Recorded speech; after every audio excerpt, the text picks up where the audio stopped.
Welcome to Nanguneri Visali's kitchen. நான் லக்ஷ்மி பேசுகிறேன். இன்றைக்கி நான் புது கிரைண்டர் வாங்க போகிறேன். வாங்க கடைக்கு போகலாம்.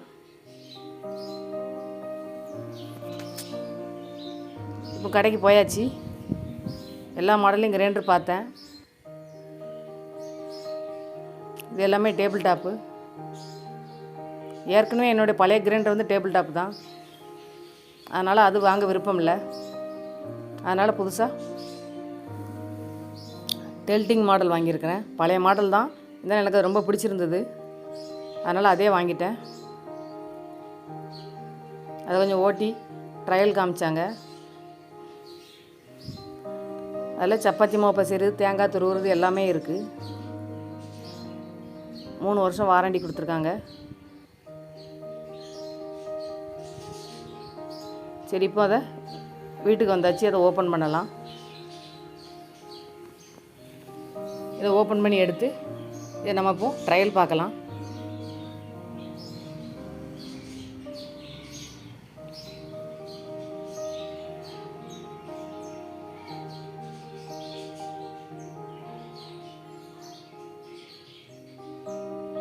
இது நல்லா அசையாமல் இருக்க நல்லா லாக் வச்சு கொடுத்துருக்காங்க. இப்போ கிரைண்டரை வெளியே எடுத்துக்கலாம்.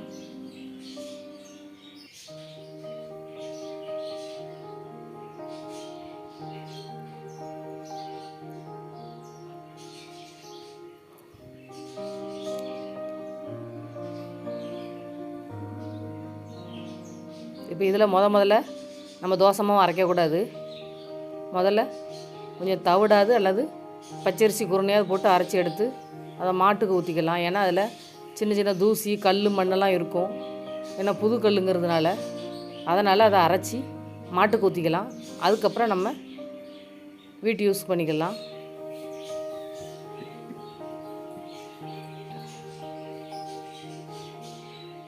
ரெண்டு கல் உள்ள குழவி இது.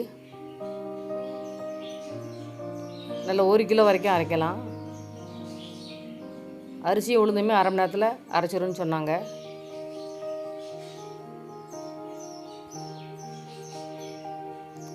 தண்ணி எதுவும் வடிஞ்சால் கூட உள்ள மோட்டர்கள் எதுவுமே போகாது.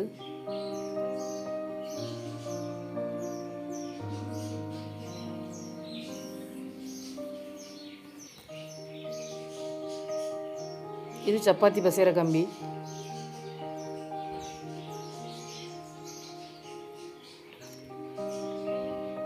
இதில் 300 கிராம் வரைக்கும் மாவு பிசைலான்னு சொன்னாங்க. அதிகமாக தேவைப்பட்டுச்சுன்னா நம்ம 2 வரல அல்லது 3 வரலாக போட்டு பிசைஞ்சிக்கலாம்.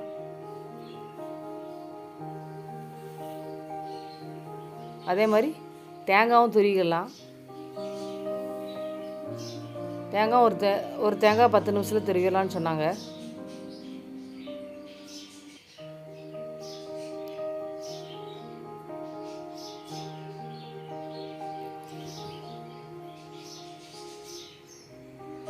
உள்ளே பூச்சி எதுவும் விழாமல் இருக்க, பூச்சி தூசி எதுவும் விழாமல் இருக்க மூடியும் இருக்குது.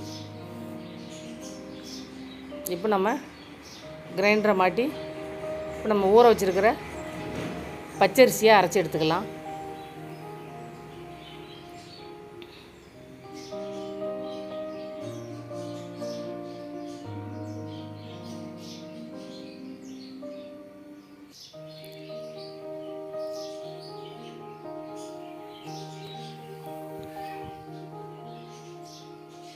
இப்போ கிரைண்டரை ஆன் பண்ணி விடலாம்.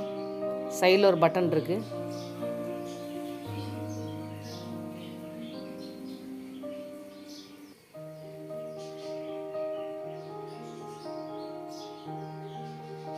இப்போ பச்சரிசியை போட்டுக்கலாம். கிரைண்டரை ஆன் பண்ணி விட்டுட்டு இப்போ பச்சரிசி குருணையை கொஞ்சம் கொஞ்சமாக போட்டு அரைக்கலாம்.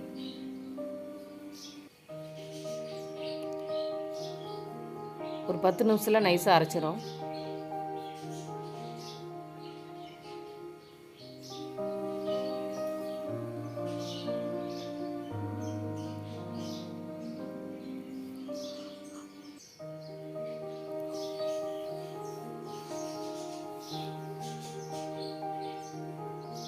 பாருங்கள், நல்லா கொஞ்சம் மூடி வச்சு ஒரு 10 நிமிஷம் ஓட விடலாம். 10 நிமிஷத்தில் நல்லா மையாக அரைச்சிருச்சு. இப்போ மாவு வலிச்சிடலாம். சைடில் ஒரு லாக்கு மாதிரி இருக்குது, அந்த லாக்கை லேசாக இழுத்துட்டா ட்ரம்மு சரிஞ்சிரும். நம்ம அப்படியே அதை ஒரு பாத்திரத்துக்கு மாற்றிடலாம்.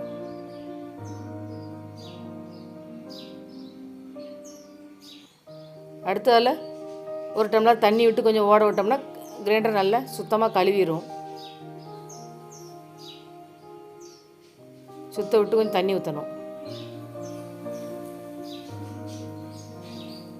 பாருங்கள், நல்லா நீட்டாக கழுவிட்டு. கழுவுறது கொஞ்சம் ரொம்ப ஈஸி.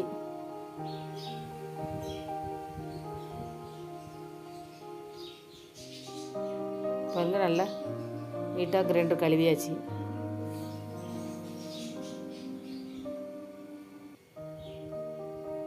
கொஞ்சம் தண்ணியை எடுத்துடலாம். எடுத்துட்டு இன்னும் வேணால் ட்ரம்மை கலட்டி நம்ம லைட்டாக அலசிக்கலாம்.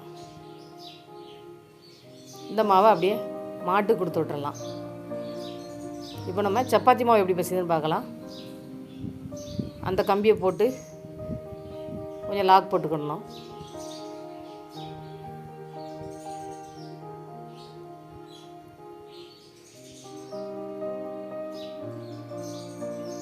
இப்போ 300 கிராம் மாவு, அதாவது 2 கப்பு போட்டிருக்கேன்.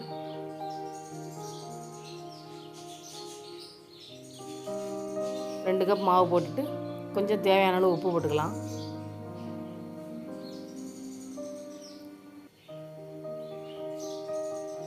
உப்பு போட்டு கிரைண்டரை ஓட விட்டுட்டு தண்ணி கொஞ்சம் கொஞ்சமாக விடணும். ரொம்ப விட்டால் கிளுகிளுன்னு ஆயிடக்கூடாது. அதனால் நம்ம பதம் பார்த்து கொஞ்சம் கொஞ்சமாக ஊற்றிக்கிடணும். லைட்டாக விடுங்க. மாவு நல்லா கரெக்டான பதம் வந்தோடனே அப்படியே உருண்டு திரண்டு வந்துடும். இந்த பாருங்கள், கரெக்டாக உருண்டு வந்துட்டு பாருங்கள். இதுதான் கரெக்டான பதம். இப்போ மாவை எடுத்துடலாம். இனிமேல் இதை எடுத்து ஒரு பாத்திரத்தில் போட்டு ஒரு அரை மணி நேரம் ஊற வச்சு சப்பாத்தியோ பூரியோ நம்ம எதுனாலும் சுட்டுக்கலாம். மாவு நல்லா சாஃப்டாகவும் இருக்குது. இப்போ தேங்காய் எப்படி துருவுதுன்னு சொல்லி துருவி காட்டுவேன்.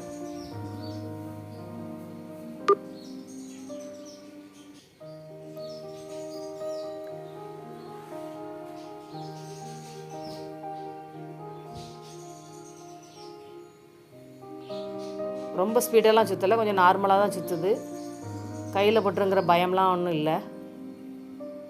ஆனால் சீக்கிரம் துருவிடுது இது.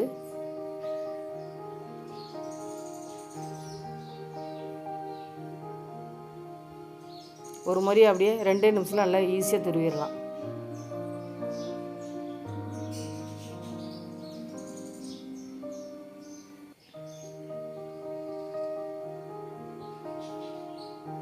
ஒரு தேங்காவை பாதுக்குள்ளே துருவியாச்சு.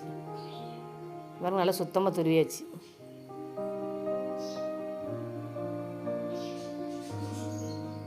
இனிமேல் நம்ம தேங்காவை ஒரு பாத்திரத்தில் எடுத்து போட்டு மூடி ஃப்ரிட்ஜில் வச்சுட்டு அப்பப்போ யூஸ் பண்ணிக்கலாம்.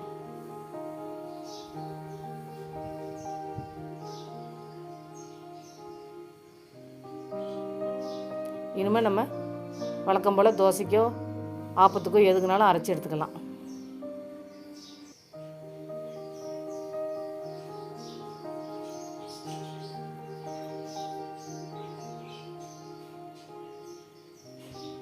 ஏன்னா எப்படி இருக்குது என்னோடய புது கிரைண்டரு? நல்லா இருந்ததுன்னா கமெண்ட் பாக்ஸில் கமெண்ட் பண்ணுங்கள்.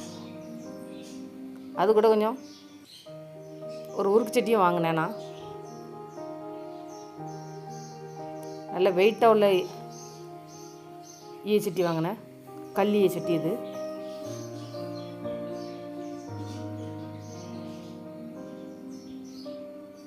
நல்ல வெயிட்டாகவும் காது நல்ல ஸ்ட்ராங்காகவும் இருக்குது. அது கூட சாஸ் பாட்டில் ஒரு பாட்டில் வாங்கியிருக்கேன். இது வந்து நம்ம ஜிலேபி புளியறதுக்கு ரொம்ப ஈஸியாக இருக்கும். இந்த டப்பா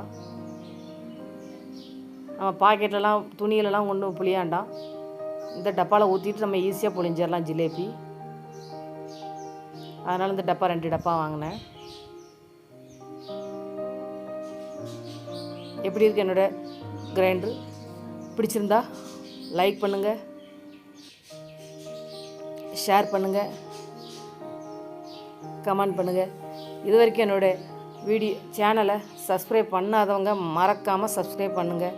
உங்கள் ஃப்ரெண்ட்ஸுக்கும் ஷேர் பண்ணி விடுங்க.